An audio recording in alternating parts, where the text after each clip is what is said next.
நானும் மயங்கிட்டேன் ப்ரோ, தூங்கிட்டேன் ப்ரோ. நான் பாதி சீன்லாம் எஸ்கே மயங்கிட்டேன் ப்ரோ. எஸ்கே நடிப்பில் வேற சொல்கிறதுக்கு இல்லை ப்ரோ. என்ன ஜனநாயக கூட வந்திருந்தா தெரிஞ்சிருக்கும். வந்திருந்தா என்ன ரொம்ப என்ன சொல்லிட்டு அரசியலே பேச தெரியாமல் ஏதோ ஒன்று சொல்லிட்டு போயிருப்பாங்க. சும்மா அவர் வந்து சிஎம் ஆத்துக்காக மட்டும் பேசியிருப்பார். மற்றபடி எந்த போராட்டத்துக்கும் வர மாட்டார். நீட்டு அதை பற்றியும் பேச மாட்டார். அவர் ஃபேன்ஸ்லாம் செத்தார் கரூர், அதை பற்றியும் பெருசாக பேச மாட்டார். வீட்டில் இருப்பார், சொல்லுவார் சிஎம் சார் என்ன சார் என்னை தொடுங்க, என் ஃபேன்ஸை தொடாருன்னு சொல்லிட்டு வீட்டில் மட்டும் இருப்பார். இப்போயும் வீட்டில் தான் இருக்கார். அவர் படம் இதாகிடுச்சு. யார் பிஜேபி தான் சென்ட்ரல் கவர்மெண்ட் தான், அதை பற்றி பேச மாட்டார். வீட்டில் இருப்பார், வந்து டிஎம்கே சொல்லுவார். இங்கே வந்து ஃபேன்ஸில் வந்து டிவிக்கேன்னு கற்றுவாங்க. அவள் தான் முடிஞ்சிச்சு. நல்லா இருக்கு ப்ரோ. தமிழ் வாழ்க, தளபதி வாழ்க. டிவிகே எப்படி இருக்கு? TVK bro, support TVK.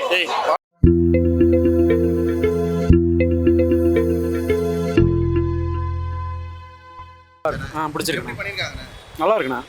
Sivakarthikeyan பண்ணிருக்காரு. சூப்பராக நடிச்சிருக்காரு. ஜெயம் ரவி, அதர்வா எல்லாருமே நல்லா நடிச்சிருக்காங்க. நல்லா இருக்கு ப்ரோ. தமிழ் வாழ்க, தளபதி வாழ்க. டிவிகே படம் நல்லா தான் ப்ரோ இருந்துச்சு. ஹிந்தி திணிப்புலாம் எப்படி காமிச்சிருந்தாங்க? அதெல்லாம் காமிச்சிருந்தாங்க. அந்த டைமில் ஸ்டூடெண்ட்ஸ் பண்ண ப்ரொடெஸ்ட்லாம் வச்சு தான் படம். வேற நல்லா தான் இருந்துச்சு படம். சூப்பராக இருந்துச்சு, நல்லா எமோஷனலாக இருந்துச்சு படம். ஜெயம் ரவி வில்லனிசம் எப்படி இருந்துச்சு? நல்லா தான் ப்ரோ இருந்துச்சு. ஜெயம்ரன் நல்லா பண்ணியிருந்தாப்புல, அதர்வா நல்லா பண்ணியிருந்தாரு. ஸ்ரீலாம் சூப்பராக பண்ணியிருந்தாங்க. லவ் சீன்லாம் அந்த அளவுக்குலாம் ஒன்றும் இல்லை ப்ரோ. அவங்க படம் சாட்டிஸ்ஃபைடு தான் ப்ரோ. படம் சூப்பராக இருந்துச்சு படம். ஜனநாயகன் வந்திருக்க வேண்டியது, வரட்டும் பார்த்துக்கலாம். மிஸ் பண்றீங்களா? ரொம்ப மிஸ் பண்ணுறோம் ப்ரோ. ஜனநாயகன் வந்திருக்கணும், பார்த்துக்கலாம். என்ன சொல்கிறாங்கன்னா வரலாறுல நடந்ததை சொல்கிறாங்க. என்ன மேட்டர்னா இந்தி இவ்வளோ நாள் உள்ளே வராது காரணம் வந்து திராவிட மாடல் திராவிடன்ற ஒரு கான்செப்ட்னால தான் இந்தி இன்னும் உள்ளே வரல. அதுதான் சொல்லியிருக்கிறாங்க. ஹிந்தி இல்லாமல் இவ்வளோ நாள் படித்து முடிச்சுட்டு அது மேலே நின்றுங்கன்னா அதை எதிர்த்துன்னு இருக்காங்க இப்போது. அதனால திருப்பி இந்த மாதிரி ஆகிடக்கூடாதுன்னு படம் எடுத்துக்கிறாங்க. அதனால் இவ்வளோ பேர் செத்து போயிட்டா நீங்கள் தமிழ் படிச்சுன்னு இருக்கிறாங்க. இந்நேரத்துக்கு இவ்வளோ பேர் செத்துக்கிறாங்க. இவ்வளோ பேர் செத்ததுனால தான் இங்கே படிக்கிறாங்க. இத்தனாயிரம் பேர் படிச்சுட்டு நம்ம ஊரில் இருக்கிற பிள்ளைங்களாம் வெளிநாட்டுக்கு போய் வேலை செஞ்சு தமிழ்நாடு ஜிடிபி இந்த வருஷம் அதிகம். ரெண்டாவது மகாராஷ்டிரா ஃபஸ்ட்டு, தமிழ்நாடு செகண்டு. அந்த மொத்த வரலாறு இவ்வளோ பேர் செத்து போனதுனால தான் இது நடந்துக்குது. ஆனால் அது மேலே நின்றுன்னு குறை சொல்லின்னு இருக்கிறாங்க. அதுதான் சொல்லியிருக்காங்க. யாரும் இது மேலே நாங்கள் போட்ட பிரிட்ஜ் மேலே நின்றுன்னு எங்களை குறை சொல்லாதீங்கன்னு எனக்கு படம் எடுத்து காமிச்சிக்கிறாங்க. நல்லா இருக்கும், தரமா இருக்கு. படத்துல 3 பேருமே நல்லா பண்ணிக்கிறாங்க. படத்துல எல்லாருமே இந்த ஹியூமன் ரோலா இருந்தாலும் சரி, எல்லா ரோலுமே இப்போ படத்துல குட்டி குட்டி சீன்லாம் நிறைய பேர் வந்தாலுமே அந்த சீனுமே நல்லா இருக்கு. இது வந்து அப்படிலாம் இல்லை தலைவா. இது வந்து ஒரு விஷயத்த சொல்ல வந்திருக்காங்க. அதை ரொம்ப கரெக்டாக சொல்லிக்கிறாங்க டேரக்டர். இல்லை இந்திய எதிர்ப்பு பற்றி சொல்கிறாங்க. பட் நம்ம எல்லாருமே தெரிஞ்சது தான், இருமொழி கொள்கை இருக்கணுன்றதை பற்றி தான் பேசியிருக்காங்க. தமிழும் ஆங்கிலமும் தான் எப்போவுமே இதுவாக இருக்கணும். நம்ம விருப்பப்பட்டு ஒரு மொழியை கற்றுக்கிறது வேற, அதை திணிக்கிறது தப்புன்றத ஸ்க்ரீனாக சொல்லியிருக்காங்க. இது எந்த கட்சி பற்றியோ எந்த இதுக்கும் எதிராலாம் இல்லை. எல்லாரும் பார்க்கக்கூடிய ஒரு நல்ல படமாக இருக்குது. நல்ல படம் ப்ரோ. படமா ப்ரோ இது? 60 வருஷத்துக்கு முன்னாடி கூட்டின்னு போயிட்டாங்க ப்ரோ. ஒருத்து ப்ரோ. தமிழ்நாடு இருக்க எல்லாருமே பார்க்கணும் ப்ரோ இந்த படத்தை. சத்தியமாக சொல்கிறேன் ப்ரோ. தமிழை வந்து ஒரு பற்றா எடுத்து நினச்சி இந்த படத்தை எடுத்துருக்காங்க ப்ரோ. எஸ்கே இப்போ தான் ப்ரோ தெரியுது கோட்டு படத்தில் ஏன் விஜய் வந்து எஸ்கே கையில் கன்னை குத்தாருன்ட்டு. அப்போ புரியல ப்ரோ, இப்போ புரியுது ப்ரோ. அந்த கன் இப்போ தான் ப்ரோ வேலையை பார்க்குது இந்த படத்தில் தான் ப்ரோ. நானும் மயங்கிட்டேன் ப்ரோ, தூங்கிட்டேன் ப்ரோ. நான் பாதி சீன்லாம் எஸ்கே மயங்கிட்டேன் ப்ரோ. எஸ்கே நடிப்பில் வேற சொல்கிறதுக்கு இல்லை ப்ரோ. வேறு லெவல் ப்ரோ. எஸ்கேலாம் ஒருத்து ப்ரோ. படம் ஒருத்து ப்ரோ. கண்டிப்பாக தேட்டர் வந்து பார்க்கணும் ப்ரோ எல்லாருமே. படத்தில் 1965 நடந்த மொழி போரை பற்றி சொல்லியிருக்காங்க. எல்லா ஸ்டேட்லேயும் எப்படி அதை போராட்டம் பண்ணாங்க, அதில் என்ன நடந்துச்சு, அப்புறம் மக்கள் மேலே என்ன வன்முறை நடத்துகிறாங்க, அதை பற்றி சொல்லியிருக்காங்க. என்ன ஜனநாயக கூட வந்திருந்தா தெரிஞ்சிருக்கும். எனக்கு ஜாலியாக தான் இருக்குது. வந்திருந்தா என்ன ரொம்ப என்ன சொல்லிட்டு அரசியலே பேச தெரியாமல் ஏதோ ஒன்று சொல்லிட்டு போயிருப்பாங்க. சும்மா அவர் வந்து சிஎம் ஆத்துக்காக மட்டும் பேசியிருப்பார். மற்றபடி எந்த போராட்டத்துக்கும் வர மாட்டார். இப்போ நடக்கிற எந்த டீலிமிட்டேஷனு இல்லை இது நீட்டு அதை பற்றியும் பேச மாட்டார். அவர் ஃபேன்ஸ்லாம் செத்தார் கரூர், அதை பற்றியும் பெருசாக பேச மாட்டார். வீட்டில் இருப்பார், சொல்லுவார் சிஎம் சார் என்ன சார் என்னை தொடுங்க, என் ஃபேன்ஸை தொடாருன்னு சொல்லிட்டு வீட்டில் மட்டும் இருப்பார். இப்போயும் வீட்டில் தான் இருக்கார். அவர் படம் இதாகிடுச்சு. யார் பிஜேபி தான் சென்ட்ரல் கவர்மெண்ட் தான், அதை பற்றி பேச மாட்டார். வீட்டில் இருப்பார், வந்து டிஎம்கே சொல்லுவார். இங்கே வந்து ஃபேன்ஸில் வந்து டிவிக்கேன்னு கற்றுவாங்க. அவள் தான் முடிஞ்சிச்சு. இதை தவிர்த்து அவர் எதுவும் பண்ண மாட்டார். 2026 எலெக்ஷன்லேயும் ஒன்றும் பண்ண மாட்டார். அப்படியே ஒரு வீட்டில் மட்டும் இருப்பார். லியோ டூ வரும், அவ்வளோதான். லியோ டூ வரும் இப்போ பார்ப்பீங்க. இந்த படத்துல அரசியல் எப்படி காமிச்சிருக்காங்க? இது இருக்கத்தான் காட்டியிருக்காங்க. சில இடத்துல கமர்ஷியல் படத்துக்காக சில சீன் ஆட் பண்ணியிருக்காங்க. மற்றபடி இருக்கிறத காமிச்சிருக்காங்க, அவ்வளோதான். அப்போ என்ன நடந்துச்சோ அது இருக்கிறத காமிச்சிருக்காங்க. சில இடத்துல அவங்களே இது ஃபிக்ஷனலாக ஆட் பண்ணு சொல்லிட்டு அவங்களே கார்டு போட்டிருக்காங்க. அது சென்ட்ரல் கவர்மெண்ட் ப்ரெஷரில் போட்டிருப்பாங்கன்னு நினைக்கிறாரு. மற்றபடி நிறைய அண்ணாவோட டைலாக் கவரை எடுத்துட்டாங்க. அந்த என்ன சொல்கிறது, யார் ஆட்சிக்கு வந்தாலும் இங்கே எதுவும் மாற்ற நினச்சாலும் மாற்ற முடியாது, ஜனங்க வெகு கொண்டு எழுந்துருவாங்க அப்படி சொல்லிட்டு அண்ணா சொல்லியிருப்பார். அது வரைக்கும் அண்ணா தான் ஆள்ற மாதிரி சொல்லிட்டு அவர் சொல்லியிருப்பார், போராட்டத்தில் சொல்லியிருப்பார். அதெல்லாம் எடுத்துறாங்க, சுத்தமாக எடுத்துறாங்க. அண்ணா சீனை அப்படியே கட் பண்ணிட்டாங்க. என்னன்னே தெரில, இருக்கத்தான் சொல்லியிருக்காங்க, அது ஏன் எடுத்தாங்க தெரில, அது எடுத்துட்டாங்க. அப்போ தீ பரவட்டும்னு சொல்லிட்டு அந்த ஸ்லோகன்ஸு அதை எடுத்து நீதி பரவட்டும்னு போட்டிருக்காங்க. அதெல்லாம் எதுக்கு தெரில, போராட்டத்தில் இருந்ததை அப்படியே போட்டிருக்காங்க, அதை அப்படியே எடுத்துட்டாங்க. இதெல்லாம் என்னன்னே தெரில. சென்ட்ரல் கவர்மெண்ட்டு ரொம்ப ஓவராக தான் பண்ணுறாங்க. நான் இந்த படத்துக்காக தான் வெயிட் பண்ணி வந்தேன். அதனால எனக்கு கம்ப்ளீட்டாக ஓகே தான், நல்லா தான் இருக்குது. சூப்பர் படம், எல்லாரும் பார்க்கலாம், ஃபேமிலி எல்லாரும் பார்க்கலாம். இந்திய திருப்பி எப்படி காமிச்சிருக்காங்க? நல்லா காமிச்சு கரெக்டாக கொண்டு போய்க்கிறாங்க. இன்னும் கட் பண்ணால் கூட கரெக்டாக சொல்ல வேண்டிய சொல்லிச்சு, மக்களுக்கு தெரிய வேண்டிய தெரியுது. சூப்பரான படம், மக்களும் பார்க்கலாம், எல்லாரும் சேர்ந்து நடிச்சுக்கிறாங்க. சிவகார்த்திகேயன் மாதிரி எல்லாரும் கான்ட்ரிபியூஷன் நிறைய இருக்குது. Excellent movie. நல்லா இருக்குண்ணா. பிடிச்சிருச்சா? சூப்பர், எல்லாரும் சூப்பராக நல்லா இருக்கு. ரியல் ஸ்டோரி செம்மையாக இருக்கு. ஒவ்வொரு சீன் வேற லெவலில் செதுக்கி இருக்காரு, செம்மையாக இருக்கு. சொல்ல முடியாத விஷயம் ஒன்றும் இல்லை, எல்லாம் புல்லரிச்சு போகுது எல்லாம், அதான் சொல்ல வேண்டியது. சூப்பராக இருக்குது எல்லாம், செம இன்ட்ரெஸ்டிங்கான டைம். தப்படிக்காத படத்துக்கு இது வந்து நல்லா பார்க்கலாம். அதான் பெஸ்ட்டான படம். TVK bro, support TVK.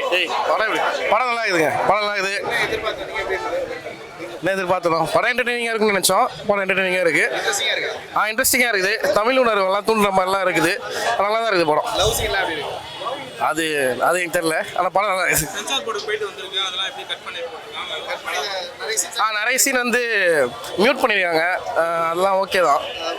Mute பண்ணதுனால படம் டிஸ்டர்ப் ஆகுதா இல்லை? அதான் அப்பெல்லாம் எதுவும் டிஸ்டர்ப் ஆகிற மாதிரி தெரியல, படம் நல்லா தான் இருக்குது. பார்த்தா அதே கதை தான், தமிழ் ஹிந்தி அகேன்ஸ்டாக தான் இருந்தாங்க, நல்லா தான் இருந்துச்சு படம். ஃபர்ஸ்ட் ஹாஃப் கொஞ்சம் ஸ்லோவாக போச்சு, அது கதை செட் பண்ணுறதுக்காக கொஞ்சம் ரொமான்ஸ் சீன்ஸ் தான் இருந்துச்சு. பட் செகண்ட் ஹாஃப் இன்டர்வல்லேருந்து படம் நல்லாவே போச்சு. ஃபர்ஸ்ட் ஹாஃப்ல என்ன எதிர்பார்த்தீங்க? இல்லை படம் ஃபுல்லாகவே இந்த புரட்சி எதிர்பார்த்தா அது பண்ணியிருக்காங்க. பட் வந்து சில இடத்துல இப்போ 2026 அது கொஞ்சம் பல அவுடேட்டடாக இருந்துச்சு. இன்னும் புரட்சின்னு டைலாக்ஸையும் ஹெவியாக எதிர்பார்த்தேன். பட் ஃபர்ஸ்ட் ஹாஃப் கொஞ்சம் கம்மியாக இருந்துச்சு. செகண்ட் ஹாஃப் நல்லா ஹார்ட் ஹிட்டிங் டைலாக்ஸ், பர்ஃபார்மன்ஸ் எல்லாமே நல்லா இருந்துச்சு. கிளைமேக்ஸ் ரொம்பவே வந்து புரட்சியில் நம்மளுக்கு சேர்ந்து இந்த மாதிரி ஒரு ஃபீல் ஆகுது. 90s பீரியடுக்கே கூட்டு போறோம்னு சொல்லியிருந்தாங்க. அது ரெஃபரன்ஸ் செகண்ட் ஹாஃப்ல நிறையவே இருந்துச்சு. ஃபர்ஸ்ட் ஹாஃப் அந்த டான்ஸ் எல்லாமே அந்த ட்ரை பண்ணியிருக்காங்க, நல்லா தான் இருந்துச்சு அதுவுமே. அண்ட் கிளைமேக்ஸில் அந்த ட்ரெயின் சீன்ஸாக இருக்கட்டும், ட்ரெயின் அந்த காலத்து ட்ரெயின்லாம் நான் பார்த்துட்டு போனோம். ஸோ அது மாதிரி ட்ரெயின் இன்ஜின் அந்த கறி இது எல்லாமே இருந்துச்சு. ஸோ அதெல்லாமே டீட்டெயில் நல்லா தான் இருந்துச்சு.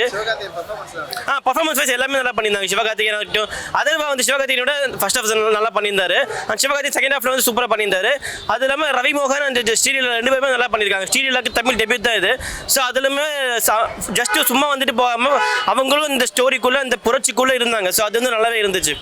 டைரக்ஷனுமே ஃபர்ஸ்ட் ஹாஃப் கொஞ்சம் நான் சொன்ன மாதிரி கொஞ்சம் இருந்துச்சு. இப்போ செகண்ட் ஹாஃப்ல வந்து செம்ம ஹார்டிட்டிங்காக அந்த நம்மளும் புரட்சிக்குள்ள எடுத்துகிட்டு போய் பண்ணியிருந்தாங்க. ஸோ அது நல்லா இருந்தது. அண்ட் இது வந்து ஜஸ்ட் தமிழ் மட்டுமே கிடையாது, எல்லாமே தாய்மொழி இந்தளவுக்கு முக்கியன்றதை அந்த காலத்தில் நம்ம முன்னோர்கள்லாம் நம்ம ஃப்ரீடம் ஃபைட்டர்ஸ் தான் என்ன பண்ணியிருப்பாங்களோ அதை கிளியராக காட்டியிருந்தாங்க. ஆக்சுவலாக எஸ்கே ரொம்ப நல்லா அடிச்சிருக்காரு. அப்புறம் ரொம்ப தமிழ் திணிப்பு தான், அந்த திணிப்பு எங்களுக்கு பிடிக்கல. ஆனால் மற்றபடி தமிழ் பேசணும், எல்லா language, south Indian delta languages எல்லாமே. ஜெயம் ரவி தான் ரொம்ப வில்லன் பெருப்பால். ஜெயம் ரவி ரொம்ப ராவாக நடிச்சிருக்காரு. இந்த சாஃப்ட் சைடுன்றதே இல்லை, ஃபுல்லாக வில்லன். ஐயோ ரொம்ப நல்லா நடிச்சிருக்காரு. அதில் ரொம்ப கம்மி இல்லை, ஃபர்ஸ்ட் ஹாஃப் மட்டும்தான் இருந்தார். எஸ்கே ரொம்ப நல்லா நடிச்சிருக்காரு. இது புரியறதுக்கே கொஞ்சம் அறிவு வேணும், எல்லாருக்கும் புரியுமான்னு தெரியல. நல்லா ஒரு தனியாக உட்காந்து சீரியஸாக பார்த்தாங்கன்னா ரொம்ப புரியும். ரொம்ப உள்ளர்த்தம் இருக்குது, எல்லாருக்கும் புரியுற மாதிரி தான் எடுத்திருக்காங்க. ரொம்ப நல்லா இருக்குது. படம் நல்லா இருந்துச்சு. ஃபர்ஸ்ட் ஹாஃப் வந்து கொஞ்சம் கனெக்ட் பண்ணுறதுக்கு கொஞ்சம் டைம் எடுத்துக்கிட்டாங்க. அப்புறம் வந்து run time குறைச்சிருக்கலாம், 10 minutes to 15 minutes சாலிடாக குறைச்சிருக்கலாம் அப்படின்னு ஃபீல் பண்ணுறேன். எஸ்கேப் மற்றபடி பர்ஃபார்மன்ஸில் எல்லாம் நல்லாயிருக்கு. அந்த ட்ரிபியூட் கொடுக்குற மாதிரி படம்னால அந்த கண்டென்ட் ஓரியன்டாக போயிடுச்சு. பட் அந்த மாதிரி பார்க்குறவங்களுக்கு இது ஒர்த்து. ஜெனரல் ஆடியன்ஸ் ஜென்ரல் ஆடியன்ஸ்க்குலாம் அதெல்லாம் பிடிக்கும் கண்டிப்பாக. லாக் ஆகுதா நீங்க length இல்லை லேக் ஆகலை. எனக்கு தெரிஞ்சு பாட்டு போர்ஷன் நிறைய எடுத்திருக்காங்க.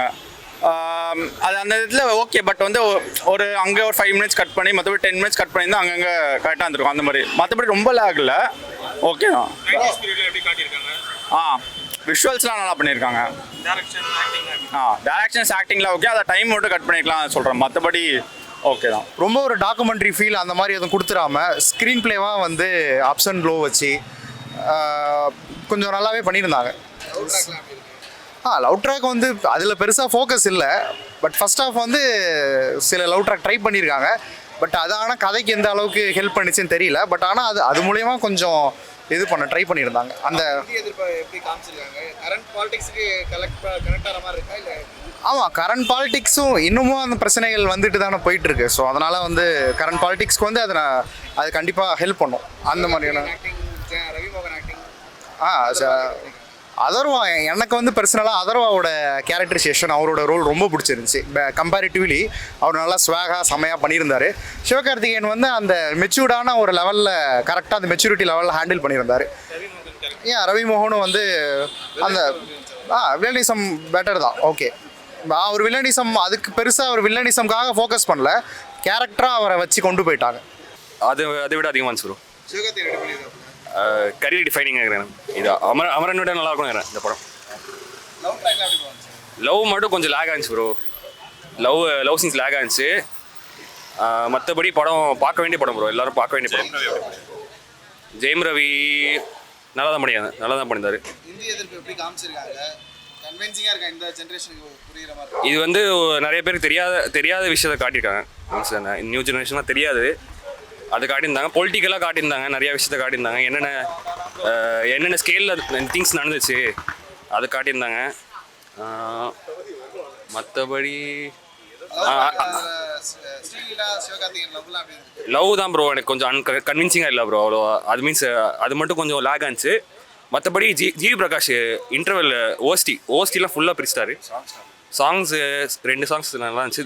லவ் சாங்ஸ் அவ்வளோ மெர்ஜ் ஆகும். ஏன்னா படம் சீரியஸாக ட்ராக்ல போயிட்டு இருக்கு. லவ் நடுவில் வந்துருக்கு. லவ் சீன்ஸ் எனக்கு அவ்வளோ இழுக்கல ப்ரோ. கொஞ்சம் ஆனால் ஓரளவு நல்லா நினச்சிருந்தாங்க ஷீலியில். லவ் சீன்ஸ் எனக்கு அந்த அவ்வளோவா இதாகல. அதர்வா சூப்பராக பண்ணியிருந்தாரு. இது நல்ல படம் ப்ரோ. சூரிய போட்டு நல்ல அது பெஸ்ட்டு. ஆனால் இது சிவகார்த்திகேயன் கரியர் டிஃபைனிங்காக இருக்கும். நல்ல இது வந்து கிளாஷாக வராதுன்னு நல்லது நினைக்கிறேன் இந்த படம். ஏன்னா எல்லாம் பார்க்க வேண்டிய படம். Satisfied bro. ஆனால் த்ரில்லிங்காக போச்சு. அந்த இன்டர்வெல்லேருந்து அப்படியே தூக்கிட்டு அப்படியே போயிட்டாங்க. அப்படியே பார்க்கணும்.